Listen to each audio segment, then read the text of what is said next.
એકમ 7 છે મારા ઘરના સભ્યો.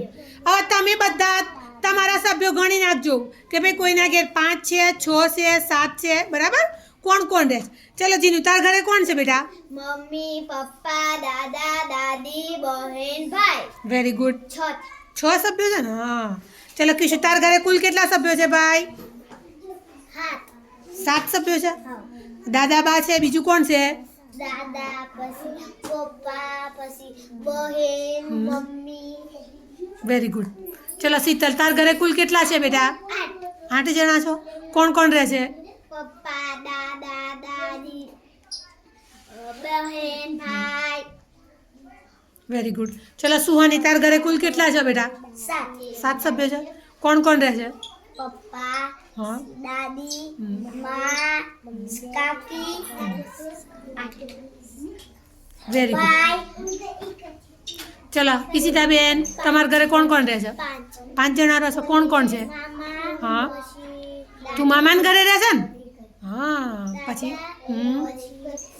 મમ્મી, પપ્પા. Very good. ચલો મમ્મી, પપ્પા, હા. દાદા, દાદી, ભાઈ, ભાઈ. ફુવા અહીંયા રહે તાર ઘરે? આપણા ઘરે રહેતા હોય એનું જ બોલવાનું. ફુવા છે અહીંયા? હા, તો ફુવા નહીં બોલવાનું. ભાઈ, કાકા. હા. ચલો ભાઈ, તમારા ઘરે કોણ કોણ રહે છે? મમ્મી, હા. પપ્પા, બહેન, દાદી, દાદા, પપ્પા, મમ્મી. ચલો રોહિત બોલાવ. દાદા, પપ્પા, મમ્મી. હા. કુલ કેટલા જણ છે બેટા? 4. હા, વેરી ગુડ. ચલો, તાર ઘરે કેટલા જણ રહે છે? 4 રહે છે. કોણ કોણ? મમ્મા, પપ્પા, હા. દાદી, દાદા. દાદી ને દાદા રહે છે. ચલો હેડો. ચલો આરતી બેન, તમારા ઘરે કોણ કોણ રહે છે ભાઈ? મમ્મી, પપ્પા, બહેન. મમ્મી, પપ્પા, દાદા. કુલ કેટલા છે? ગણજે હો, કાલ ગણી લાવજે બધાને. મમ્મી, પપ્પા, દાદી. 3 જ જણ રહો છો. Very good.